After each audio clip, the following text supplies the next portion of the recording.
अनस की स्टोरी में आपका स्वागत है। आज फिर हम एक नई कहानी लेकर आपके सामने उपस्थित हैं। अगर आप लोगों के पास भी कोई डरावनी हॉरर स्टोरी है तो आप हमें इंस्टाग्राम पर डीएम करें। अंधेरे की आवाज़ पार्ट 2।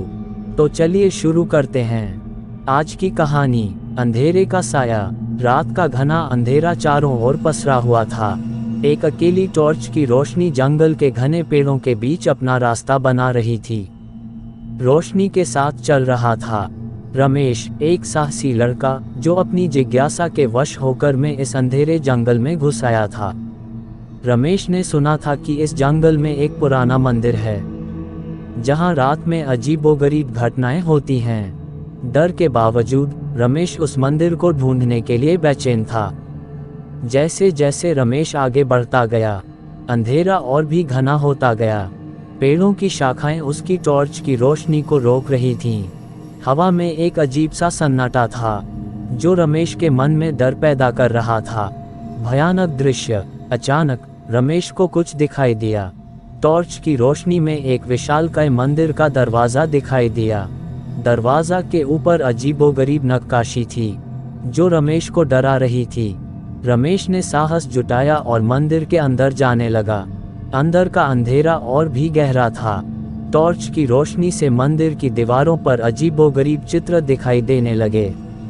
रमेश आगे बढ़ता गया और मंदिर के गर्भगृह में पहुंच गया। वहां उसे एक बहुत बड़ी मूर्ति दिखाई दी। मूर्ति का चेहरा डरावना था और उसकी आंखों से खून बह रहा था। भयानक आवाजें। रमेश डर के मारे कांपने लगा था। अचानक उसे मंदिर के अंदर से अजीबोगरीब आवाजें सुनाई देने लगीं। ऐसा लग रहा था जैसे कोई रो रहा हो या चीख रहा हो। रमेश घबराकर मंदिर से बाहर भागने लगा। जैसे ही वह मंदिर से बाहर निकला, उसे पीछे से किसी के भारी कदमों की आवाज सुनाई दी। रमेश तेजी से भागता गया, लेकिन वो कदम उसके करीब आते जा रहे थे।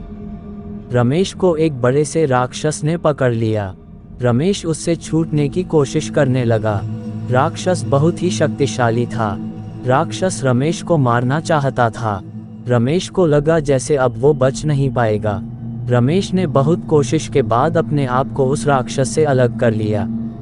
रमेश वहां से भागने लगा।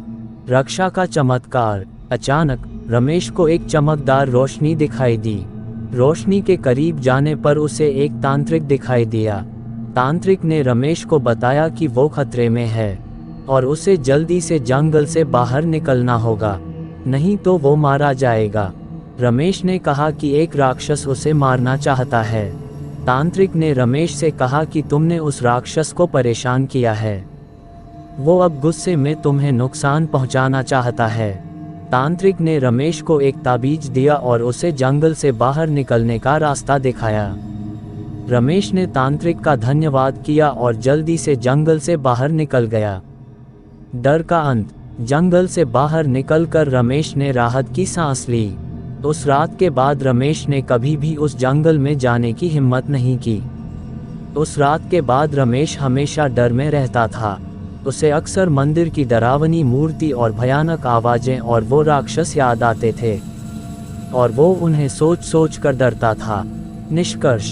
ये कहानी हमें सिखाती है कि हमें जिज्ञासा के वश में होकर अपनी जान खतरे में नहीं डालना चाहिए।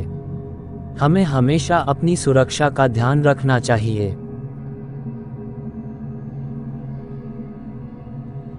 अगर आपको वीडियो अच्छी लगी हो तो प्लीज़ वीडियो को लाइक करें और चैनल को भी सब्सक्राइब करके बेल नोटिफिकेशन को ऑल पर प्रेस कर दें।